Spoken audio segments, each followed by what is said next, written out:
अच्छा बाबूजी, हम ओम प्रकाश दीवाना पूरी टीम की ओर से पुनः आप लोगों के बीच में एक दर्दनाक हादसा लेकर के आया हूं। दुख भरी कहानी है। दीवाना म्यूजिक से प्रस्तुत ये बिरहा आप लोगों के बीच में भेज रहा हूं अपनी पूरी टीम के सहयोग से। सर्वप्रथम मैं वाराणसी फ्लाईओवर हादसा में मरे हुए मृतक लोगों के आत्मा के शांति के लिए भगवान से प्रार्थना करता हूं और सच्चे मन से दिल की गहराइयों से श्रद्धा सुमन अर्पित करता हूं। परमपिता परमेश्वर से कामना करता हूं कि घायल परिवार के परिजनों को यह दुख सहने की शक्ति प्रदान करें। बिरहा छोटे भाई अनीश यादव के संयोजन में आप लोगों के बीच में जा रहा है। उम्मीद है आप लोगों को पसंद आएगा। एक बार मूड मिजाज बना करके सुनिएगा तो रूहें कांप जाएंगी। बिरहा का शीर्षक मैंने रखा है वाराणसी ओवर ब्रिज हादसा। 4 लाइन कहना है मौत और काल के ऊपर। कैसे जीतन बाबू?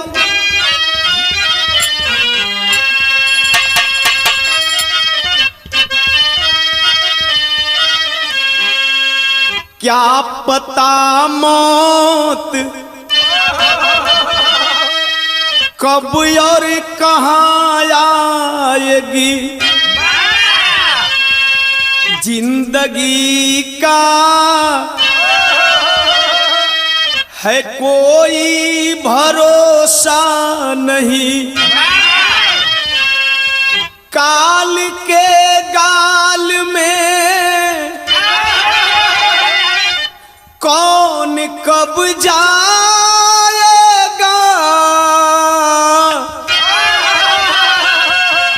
बताया है कोई न अब तक सही।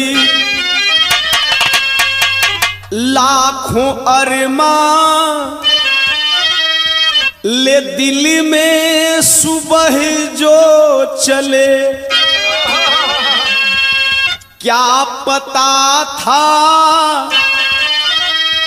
उन्हें क्या होगा शाम में। 15 मई कैंट वाराणसी में गिरा फ्लाई ओवर सघन जाम में।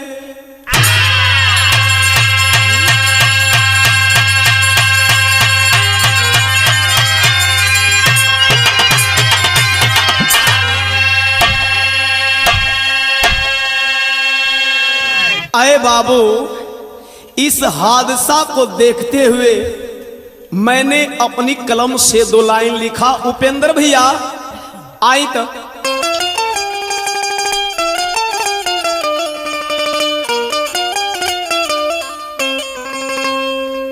ए बाबू, हम जिंदगी का एगो सच्चाई बताई ना। जिंदगी का सच्चाई हो का गुड्डू भैया बतावत है। मौत लिखा गइल तो आज मौत लिखा गइल तो कबहू कोई न टारी। मौत लिखा गइल तो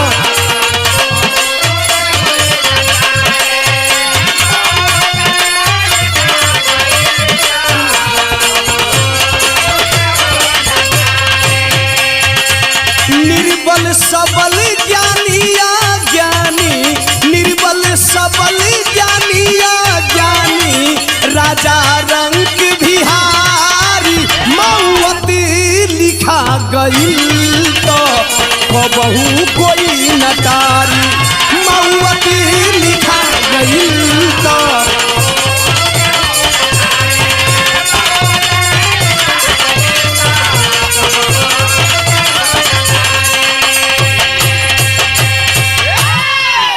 आए बाबू एजे से बिरहा का कहानी चालू हो गई। ई घटना कहाँ कबा कैसे घटल आवाज जीतन भैया।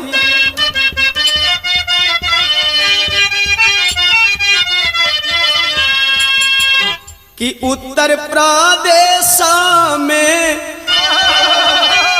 अरे शहीदी जिला गाजीपुर कि थाना नंदगंज के माझार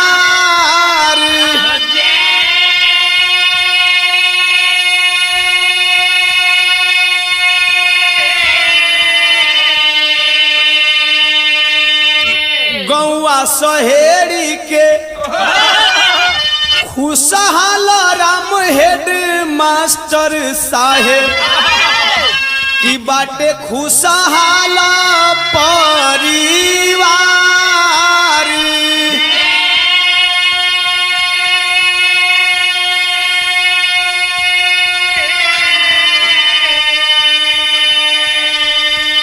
ए बाबू चारा हो नहारा बेटा अरे बागी के सुमनावा आंगना लागेला गुला जार जी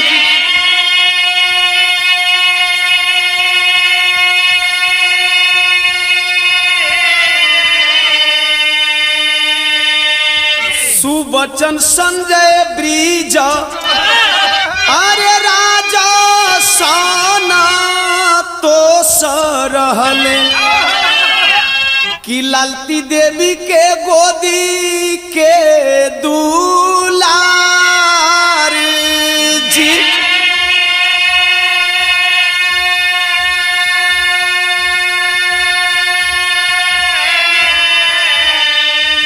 सुबचन सिंचाई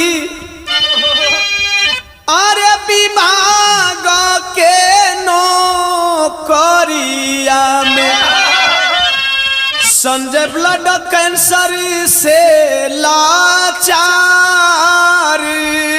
जी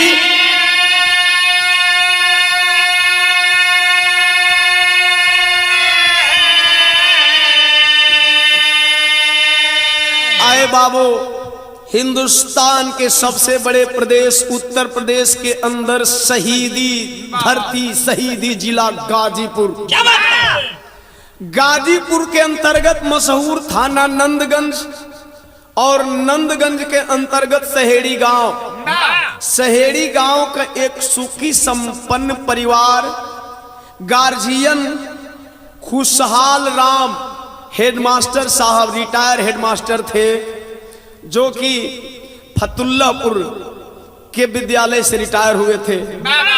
ऐ पंचों हेडमास्टर साहब खुशहाल राम का 4 बेटवा बड़ा बेटवा सुबच्चन भारती उनसे छोटका बेटवा संजय भारती उनसे छोटका ब्रिजराज भारती और सबसे छोटा संतोष भारती। माई लालती देवी के 4 बेटवा हुवन। बाबू हेडमास्टर साहब खुशहाल राम का 4 बेटवा बड़ा बेटा सुबच्चन सिंचाई विभाग में ऑपरेटर पद पे कार्यरत रहे। ए भैया आखिरकार बनारस क्यों लोग गए थे तो सुबच्चन से छोटा भाई संजय ब्लड कैंसर से पीड़ित हुए ब्लड कैंसर के मरीज हैं। टाटा मेमोरियल मुंबई से इलाज हो रहा था रेफर करा करके पॉपुलर हॉस्पिटल वाराणसी में बॉम्बे से दवा पॉपुलर हॉस्पिटल वाराणसी में आवे और वहां से संजय का कैंसर का इलाज होखे। आखिरकार 15 तारीखवा के दिनवा का भइल दवा लावे का तैयारी होता सवेरवा लोग तैयारी के लिए एजा बहुत रंगीन तरज लगता है उपेंद्र भैया।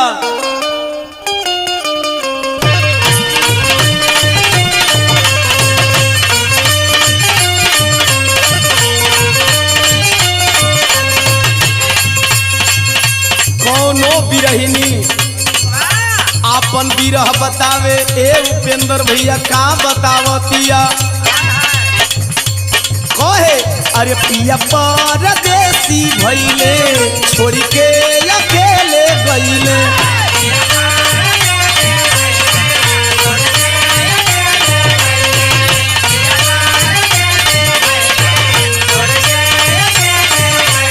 अरे पिया परदेसी भइले छोड़ के अकेले गइले किसे जपे सहिले रोज गजनवा ना सजनवा गइले हो से पर सहिले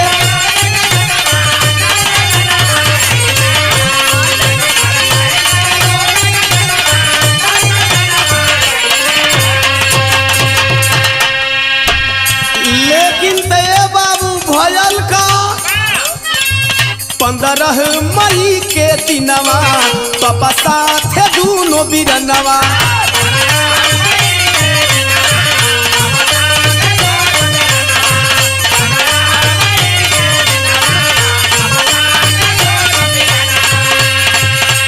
अरे 15 मई के दिनवा पापा साथे दूनो बिरनवा तो कैंसर के उपचार करनवा सब बनारस चलने हो निजी बोलोरो ले सधनवा सब बनारस चलले हो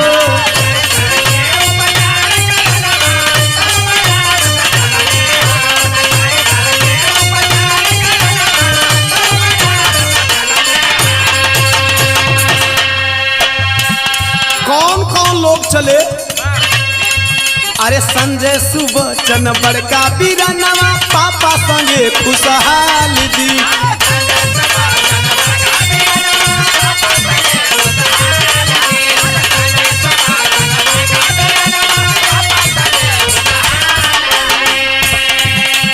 यादव वीरेंद्र बोलोरो चलावत पहुँच गए तत्काल जी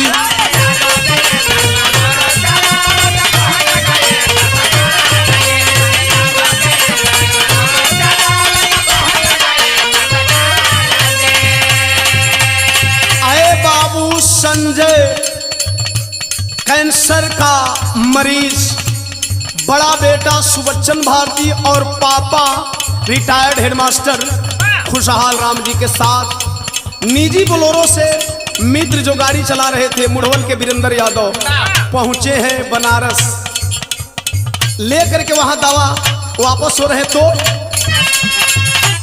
दावा लेके चलले भवनवा सब बनारस चलले हो दावा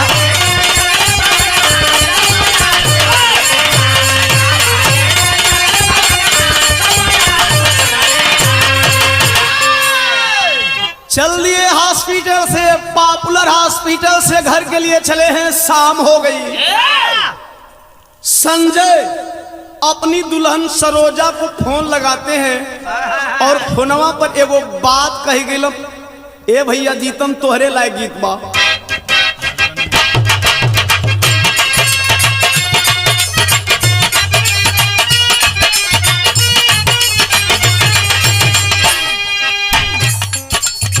कौनो हसीन लड़की का खूबसूरती देखे हमरे गुड्डू भैया माती लड़का स्वामीनाथ भैया माती लड़का सुनील यादव माती लड़का कहो तो कवना देवता के गढ़ल सवारल हम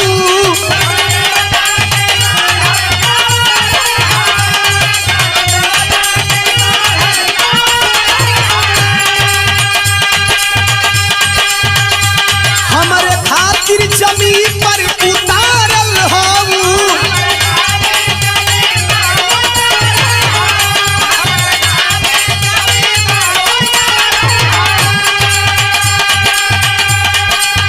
और कवना देवता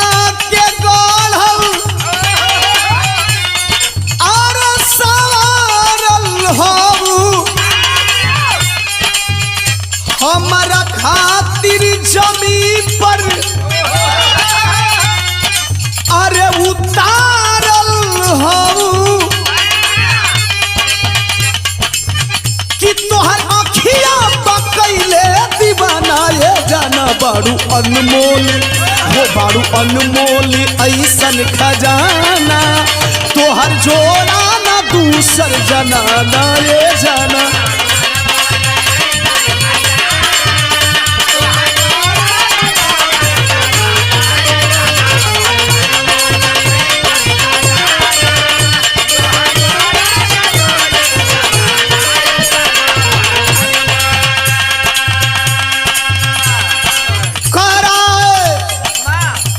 अपनी पत्नी से संजय भारती कहें सरोजा से का कहें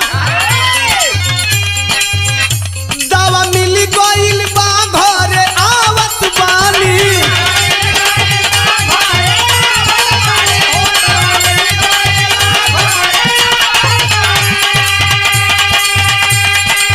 सरोज गुनवा पर पूछा था डॉक्टर साहब का बतौलो है तबीयत सही बानू रोग कंट्रोल में बानो बतावत हो संजय सब कुशल बाटे तो से बतावत बानी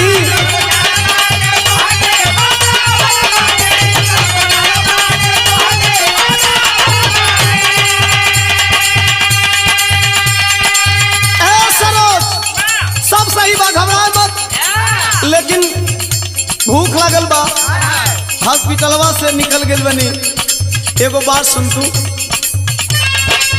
कि दावा मिल गइल बा घरे आवत बानी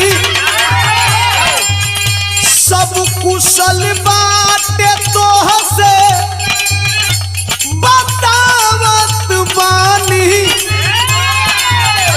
करे भूखिया बड़ी मन मानाए जाना भूख लागल बा वो भूख लागल बा सुन जनाना तनी जल्दी बना दीह खाना ये जाना भूख लागल।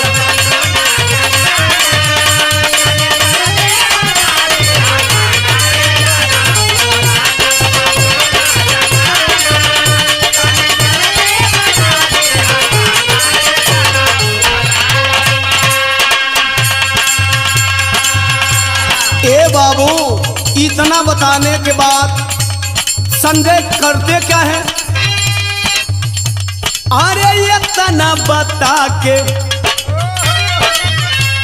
अरे ये तना बता के संजय रखी दिहल फोनावा ये तना बता के संजय रखी दिहल फोनावा चल दिहल पॉपुलर अस्पताल से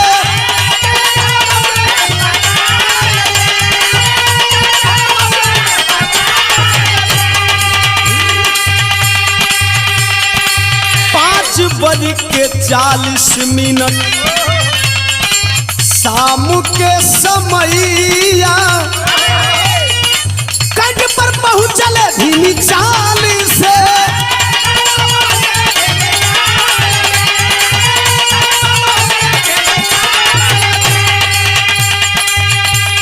बनारस का सबसे भीड़ भाड़ वाला इलाका कैन जहां हिंदुस्तान की सारी गाड़ियां आकर के रुकती हैं और यात्रियों का आना जाना लगा रहता है। फ्लाईओवर का अधूरा काम चल रहा था तब तक से उनको क्या पता है कि भूख हमें लगी है कि हमसे भी ज्यादा कोई भूखा है उनके ना पता है का ना पता है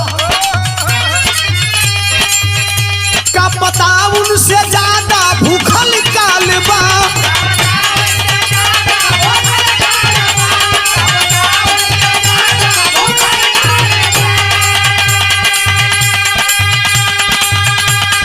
भलाई वो भर के बिछल जाल बा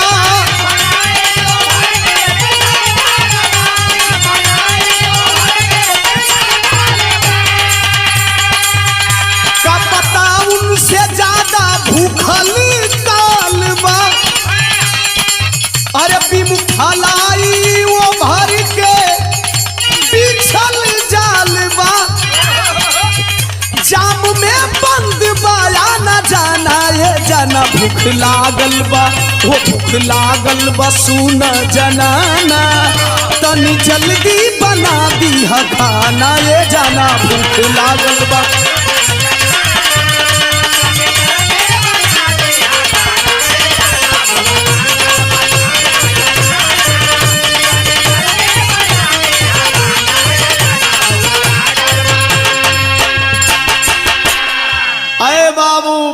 5:40 पर रेलवे कॉलोनी कैंट के पास जब पहुंचते हैं तब तक से हुआ क्या, विदेशिया में भाव बाबू। अरे निर्मलाधीना ओभर ब्रिजवा के नीचावा हो कि पापा खुशहाला संजय सुबचन वीराना।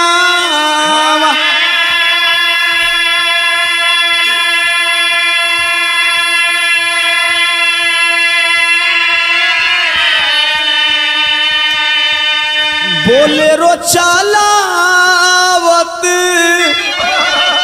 वीरेंद्र यादव साथी रहले, गिरल फ्लाई वो भर के बीमते ही छाना।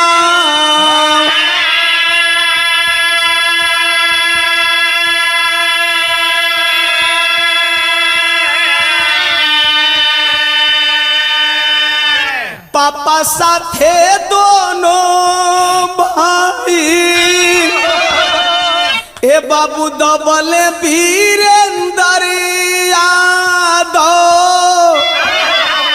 4 व्हीलर 3 व्हीलर बाइक बस कई वाहना।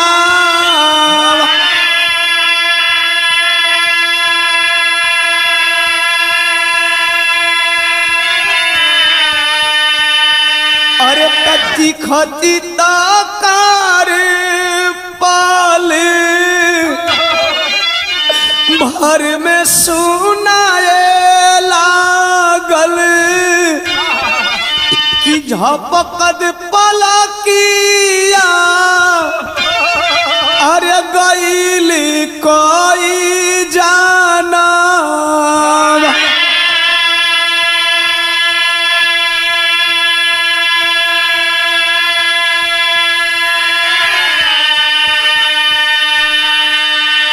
अरे बाबू लोगन का पलक झपकत जैसे मानो मौत का पहाड़ टूट पड़ा। जब फ्लाईओवर का 2 बीम गिरता है, रोड से क्रॉस कर रही वाहनों के ऊपर गाड़ियां दब गई। प्रत्यक्षदर्शी बताए बहुत सारी गाड़ियां दबी हुई थी और कुछ लोग तो तत्काल मर गए, लेकिन कुछ लोग बचे हुए थे, दबे हुए थे। उनकी व्यवस्था पे और जो देख रहे थे, जो बचाने की कोशिश कर रहे थे, उनकी व्यवस्था पे कवि का भाव है। अरे बच्चे लायक जे भी रहे मुहावा ए बाबू बच्चे लायक जे भी रहे उहावा ओके बचावे वाला के बा।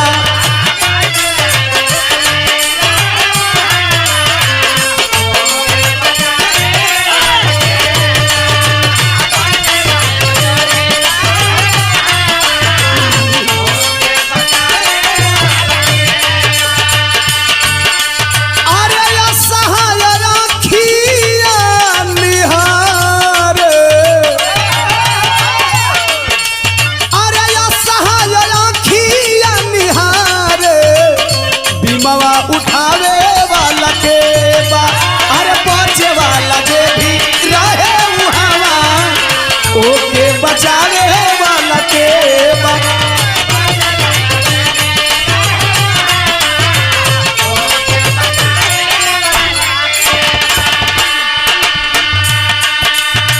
बचे लायक जे भी रहल अरे वो नहीं बचल, भइल नहीं समय से बचा। जे भी सहारा बने अरे बन जाबे सहारा, कब नहीं करेला सुझा। ए बाबू पानिया तो सब ही पियावे। ये गड़िया में बचल है पानी मांगे, दवाई है आधा शरीरिया बारवा पानी मांगे। भैया वो पानी दे दो बाबू, ए भैया पानी पिया दो। तब व्यवस्था क्या है बाबू? अरे पानिया तो सब ही पियावे। अरे पानिया तो सब ही पियावे। दवा पियावे वाला के बा बचे लगत जे भी रहे मुहावा, ओके बचावे वाला के बा।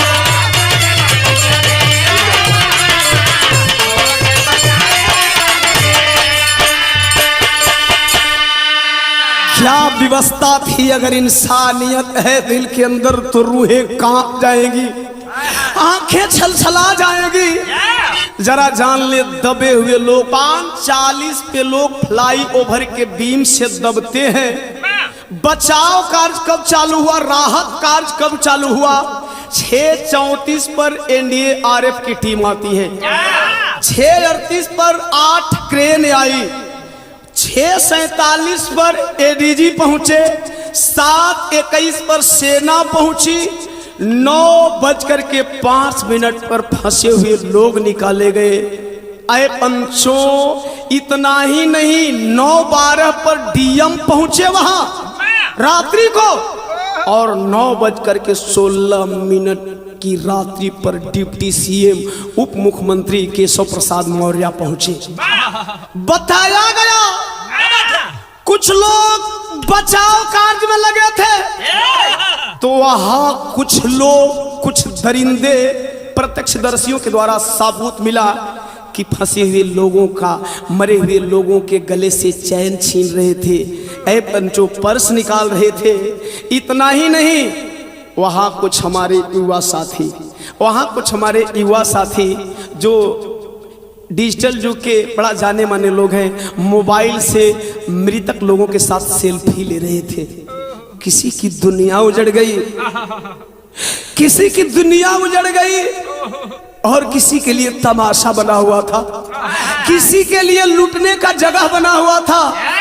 इतना ही नहीं, 9:16 पर साथियों डिप्टी सीएम पहुंचे। अनाउंसमेंट किया गया जोगी जी के द्वारा कि बीएचयू में निःशुल्क इलाज किया जाए, लेकिन जहां ये कहा गया कि निःशुल्क इलाज किया जाए, उस बीएचयू पोस्टमार्टम हॉल से जब मरे हुए मृतक शरीर को परिजन लाने गए थे, उन परिवार वालों से 500 रुपया मांगा जा रहा था मृतक शरीर देने के लिए। आय हाय, क्या हिंदुस्तान है। आखिर इस सारी घटना को देख करके कवि जी को भाव बदल देना पड़ा। टेरी में भाव है बाबू।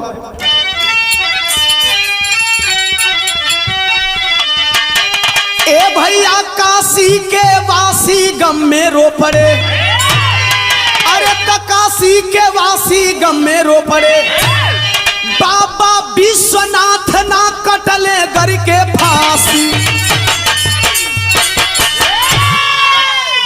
जरा वर्तमान प्रधानमंत्री और बनारस के वर्तमान सांसद 4 साल गुजर गया, नरेंद्र मोदी साहब के लिए कहना था। इन्होंने बनारस के लोगों को एक सपना दिखाया था, काशी को क्योटो बनाने का सपना है। काशी नहीं रहेगी, काशी को क्योटो बना देंगे।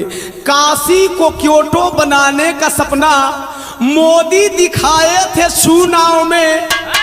बना क्योटो के बदले शमशान यारों। काशी क्योटो नहीं बना, बना क्या? बना क्योटो के बदले शमशान यारों। पसरा है मातम शहर गांव में। अरे बाबू, झूठे वादे करके क्या पाते हो साहब?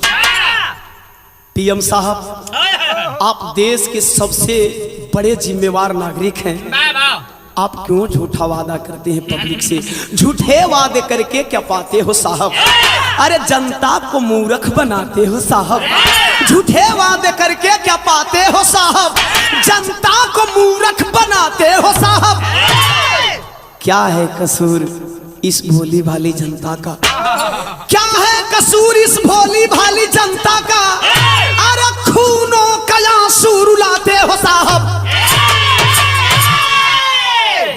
ऐ साहब, खैर ये तो वर्तमान पीएम साहब के लिए और बनारस के वर्तमान सांसद महोदय जी के लिए कहना है। लेकिन यहाँ देखें बाबू, करीब करीब 5-6 बजे फोन के लिए दुल्हिया के यहाँ सरोज घरवा खनवा वनवा बना के इंतजार करती। जब धीरे धीरे घड़िया में लेट होके लगल, टाइम औला से ज्यादा देरी हो गई, तो एक सवाल पैदा होता है, खाना बना करके सरोज इंतजार करिए, कौनी तरह इंतजार करे, भाव बदल गई। खानवा बनाई के भावनावा, ए बाबू खानवा बनाई के भावनावा, सरोजा जनानावा खोज हो राम, सरोजा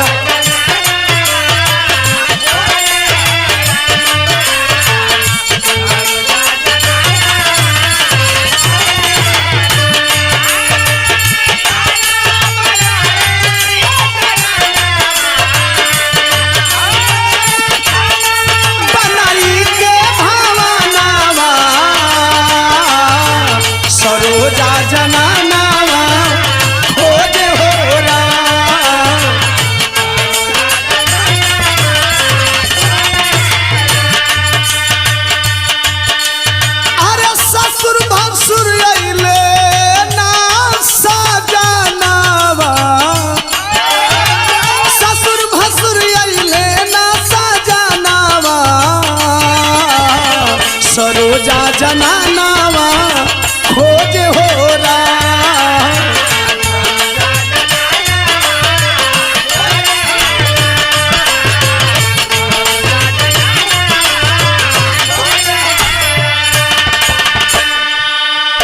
घरवा आवे में बनारस से टाइम के हिसाब से फोन कैला के हिसाब से लेट होके लगल।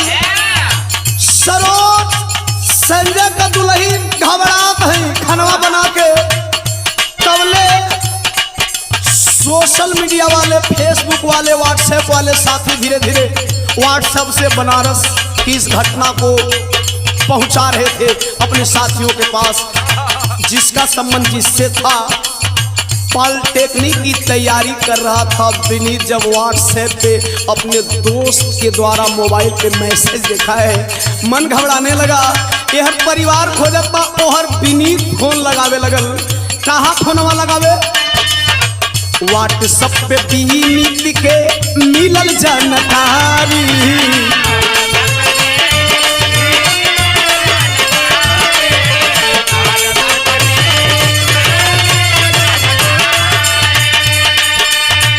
सिंचाई विभाग में कार्यरत सुबच्चन भारती का बड़ा बेटा व्हाट्सएप पर खबरिया बोलस, मनवा घबराए लगल कि चाचा का दवैया खातिर बाबा और पापा हमेशा बनारस आवत जात रहलन।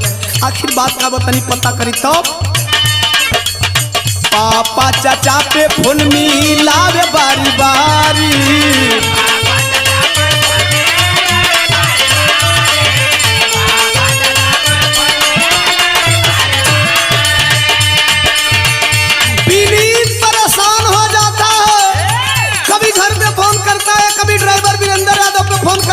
पापा पे फोन करता है, कभी चाचा पे फोन करता है। फोन लगाया है, पापा का फोन नहीं लगा, चाचा का फोन नहीं उठा, बाबा खुशहाल राम का फोन स्विच ऑफ बता रहा था।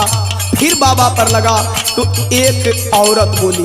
बड़ी प्रयास करने के बाद जब बाबा के ऊपर फोन लगी है तो एक औरत ने फोन उठाया। सवाल करता है, मैडम हमारे परिवार वाले सकुशल है ना? वो औरतिया फोनवा पर कहती है विनीत से हॉस्पिटलवा से आवाज आवत है। औरतिया बोलस का बोलस,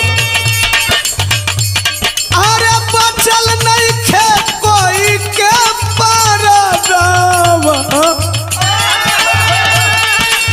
बचल नहीं खे कोई के परनावा, सरोजा जनानावा खोजे हो रहा।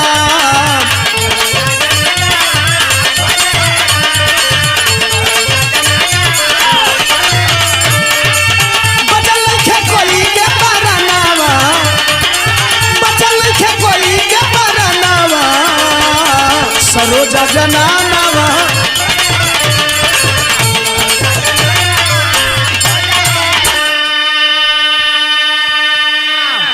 अरे बाबू किसी तरह रात गुजरी है। संजोग देखे 15 तारीख की रात मेरा जिस गांव में प्रोग्राम था उसी के बगल की घटना है भैया। सवेरवा होते बिरहवा हमार बंद भई, लेकिन बाद रास्तवा पकड़ ले जात रही तो देखली का भैल भैया।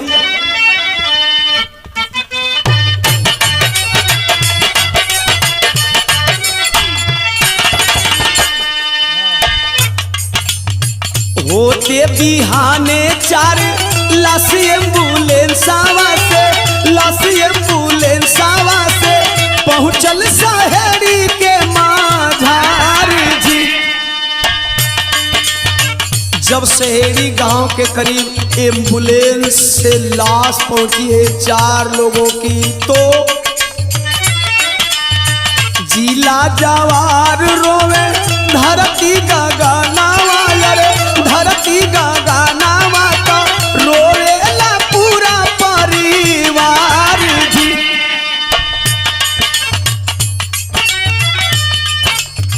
दुई लाल लुटैले जे कर मंगिया धोवाई गईली, दुई लाल लुटैले जे कर मंगिया धोवाई गईली, मंगिया धोवाई गईली। रोमे माई ललती जरबे जारी जी।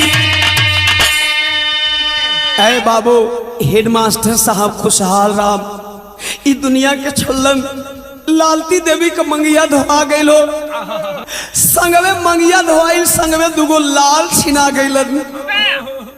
ए पंचो तनी बड़का बचवा सुबचन जवन सिंचाई विभाग में ऑपरेटर हुन, उनकर दुल्हनिया का हाल सुना जब अपनी सैया का लसिया देखलिन हो का भयल। तनी सोरठी का भाव लगता कि बिलखेली मानतिया भागिन या बनावाला या भागिनी।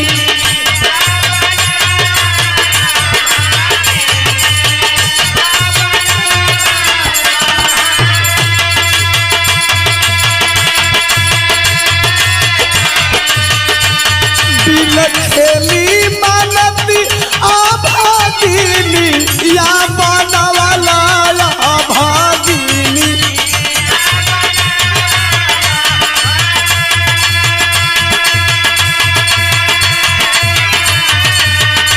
छीन लियल से दूरा लीला रनु हो राम किया हो रामा।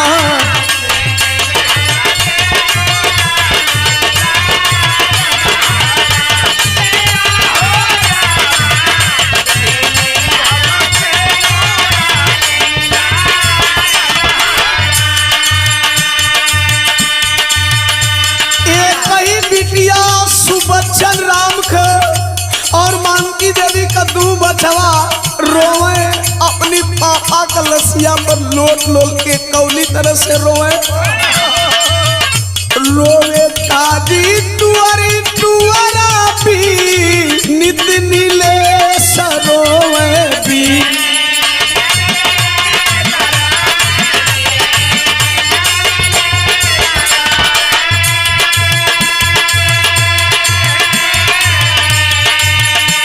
किया हो पापा, अरे पापा बिना सुना संसार डूबोरा। किया हो पापा,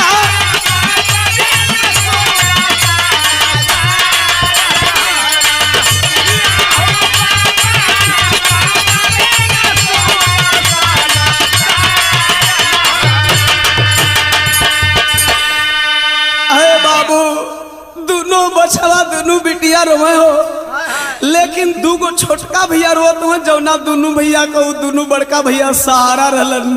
कैसे रोए बाबू? अरे संतोष ब्रिज राजा रोवे पाही या पुजारी अब के पाही।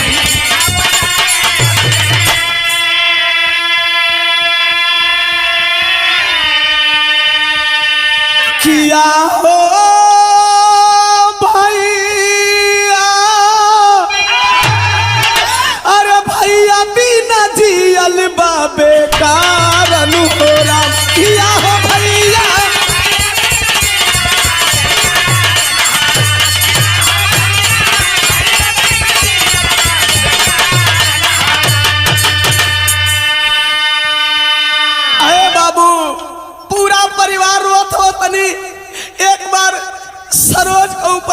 बतिया डाल जवन सरोज अपना संजय सैया से फोनमा पर बतियले रहे ऊ कहत बा तरत बदल गेल बाबू। रोवेली सरोज शिवम अरे अनुज सुगाना वाले बाबू रोवेली।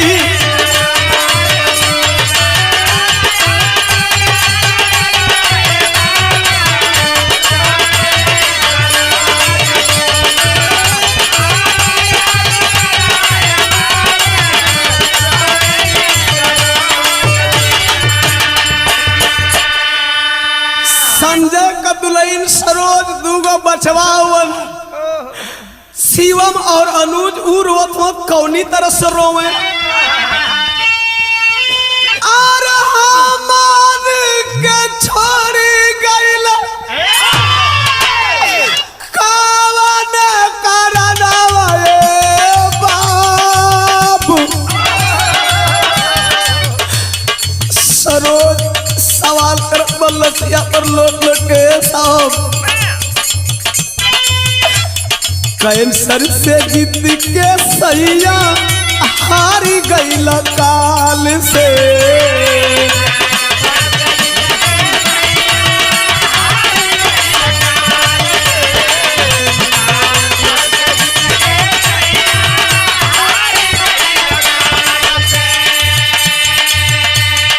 अरे कैसे समझाई का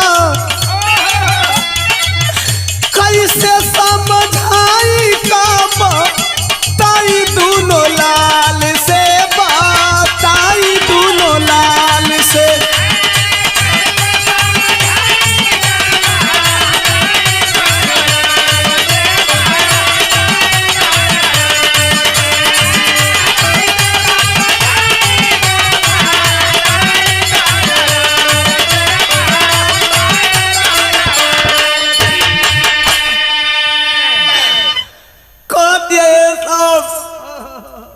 एक बार आँखियां खोल के चल के वो रसोई वाला घरवा में देख लो साहब आवा में लेट के लोग पूरा परिवार खोजत रहे वो साहब कि शाम के बनावल और बस आई गइल खाना वाले बाबू। खाना बनाओ कलर न बना दिल रही तो और मरला के खबरिया आ गई कोई नहीं के खनवा खैले इंतजार सब कोई करत रहे सैया कि शाम के बनावल अरे बस आई गइल खाना वाले बाबू। रोवेली सरोजा शिवम अरे यानु सुगना वाले बाबू रोवेली।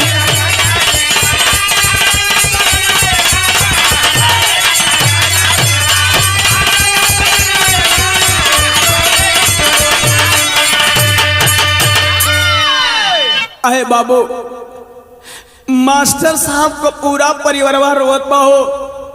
एक ही घर में 3 मौत से पूरे इलाके में मातम पसरा हुआ है।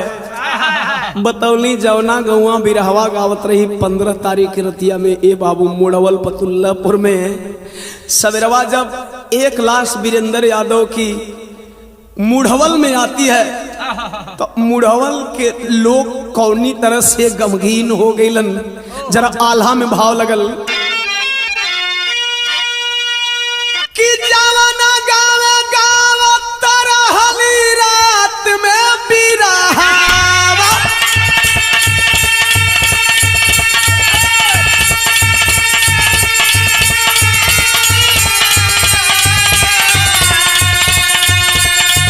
अरे बुढ़ावा पतुल्लापुर के सुनाई जा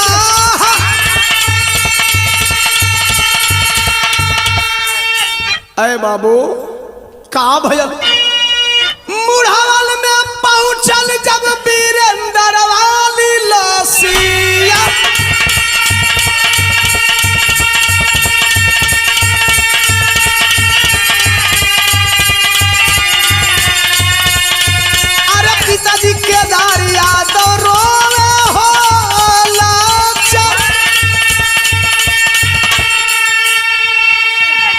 बाबू बाबू केदार यादव बचवा कलसिया देखलन हो, जौना बेटा का कंधा पर लाश होके के चाहिए, बाप का ओ बाप का काने पर बचवा का लाश आ गई। परिवारवा में के रोत था, छाछनेली माई छाती धुनेली गुजरिया,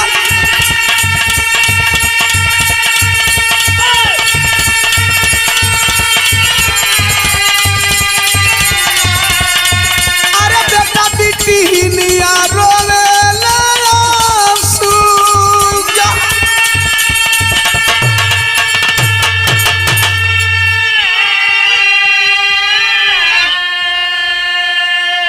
वीरेंद्र यादव मुढ़वल निवासी का दूगो बेटवा दूगो बिटिया आई, गौवा रोवत बा दुलैया रोवे दुनू, बचवा बचिया रोवत रन। आप अमन का नैया कोनी और लगी पापा, आप अमन पापा के कहल जाई पापा।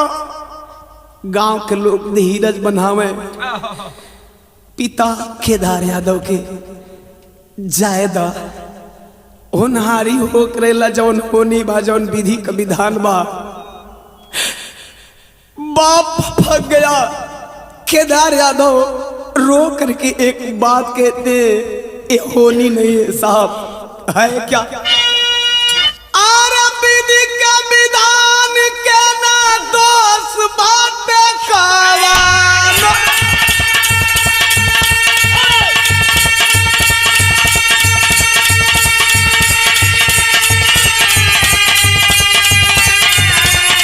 भैया विधि के विधान के ना दोष बाटे कावान।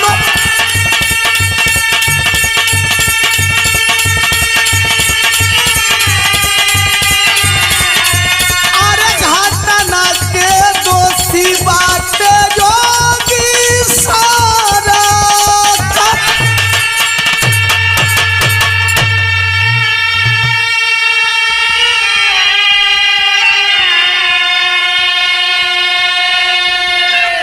आए पंचों, पुल निर्माण से जुड़े UP state bridge corporation limited के MD managing director Rajan Mittal को तत्काल प्रभाव से सस्पेंड किया गया। पुल निर्माण के chief project manager HC Tiwari को सस्पेंड किया गया। उप इंजीनियर राजेश सिंह को सस्पेंड किया गया। तो ओम प्रकाश दीवाना नहीं, बल्कि देश के जन जन की एक आवाज है, मांग है। क्या बात है? हिंदुस्तान के सरकार से, यूपी सरकार से क्या मांग है, खड़ी में भाव है। अरे मौत के बदले मौत मुआवजा राशि चाहिए, सस्पेंड नहीं दोषी को फांसी चाहिए।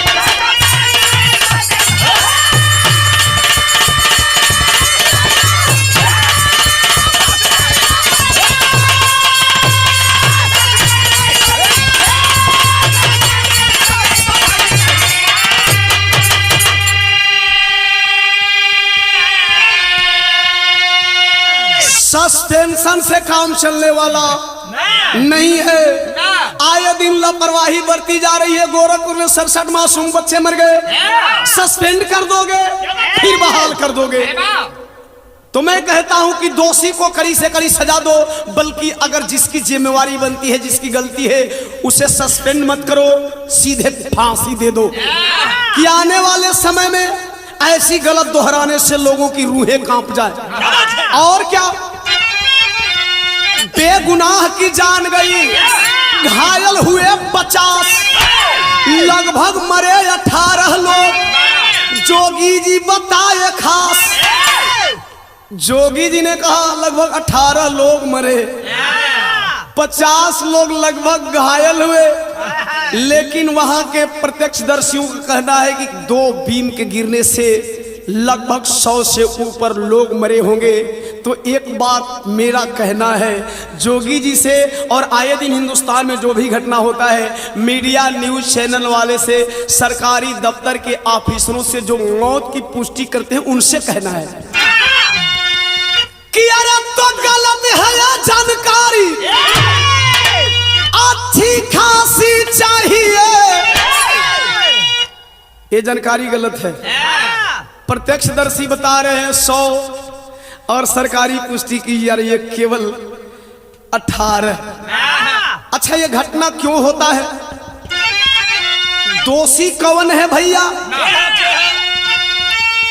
दोषी सत्ता शासन और सरकार, दोषी अधिकारी। कर्नाटक में मोदी करे विधायक की खरीदारी, जहां से जीते एक बार आंसू भी नहीं बहाने आए। कहते हैं कि मैं गंगा माँ का बेटा हूं। और उसी काशी बनारस की धरती पे बेमौत लोग मारे गए। उधर कर्नाटक में विधायक खरीदने की तैयारी चल रही है भैया। लेकिन एगो और बात बतावत है, करोड़ों रुपया काम न आई। कैसे काम न आई? अरे तो फिर भी नहीं बनी सरकार, पाप नासी चाहिए। येदियुरप्पा लोग दम भर रहे थे, मोदी जी अपनी पूरी ताकत लगा दिए, लेकिन बहुमत सिद्ध करने से पहले ही येदियुरप्पा ने इस्तीफा दे दिया मुख्यमंत्री पद से। क्योंकि जेडीएस वालों ने और कांग्रेस वालों ने अपने विधायकों को अपने कांटेक्ट में रखे, तो इन लोगों का पैसा काम नहीं आया। अब आप समझ सकते हैं वहां के राज्यपाल क्या किया था। 15 दिन का टाइम दिया सुप्रीम कोर्ट में, 24 घंटा में बहुमत सिद्ध करने को कहा। आए हाय, कानून से खेला जा रहा है। तो आखिरकार फिर भी सरकार नहीं बनी।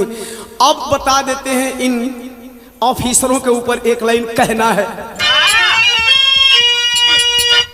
आरक्षण वाले होते तो अब तक गिरती गाछ।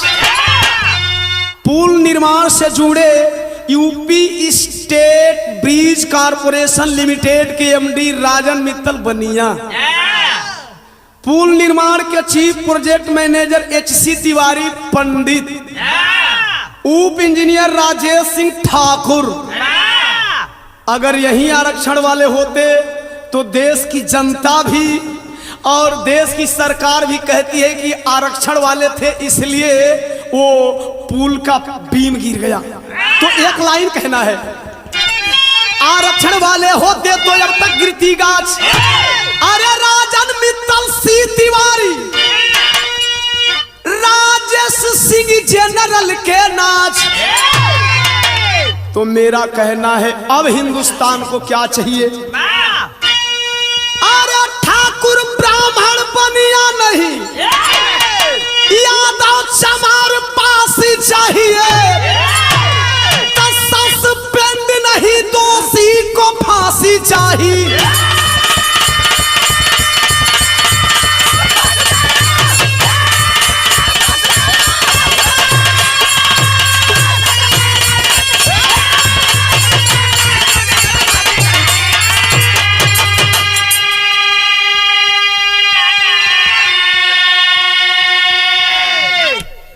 तो बाबूजी बिरहा के अंत में एक बार आभार प्रकट करेंगे हमारे दो मित्र जो इस बिरहा के विषय में हर जानकारी मुहैया कराए।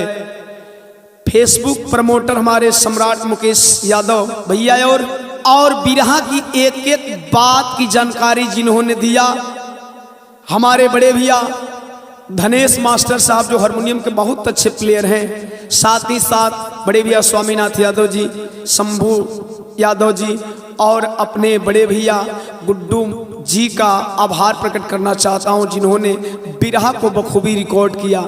तो बिरहा के आखिरी भाव में देश के नाम संदेश। पत्व छेबर सुखनंदन पूरा भारत गमगीन, कहे सुरेंद्र यादव कितनी गई जिंदगी छीन। अरे काशी के वासी गम में रो पड़े, दीवाना ओम प्रकाश जन जन में बाऊ दासी। काशी के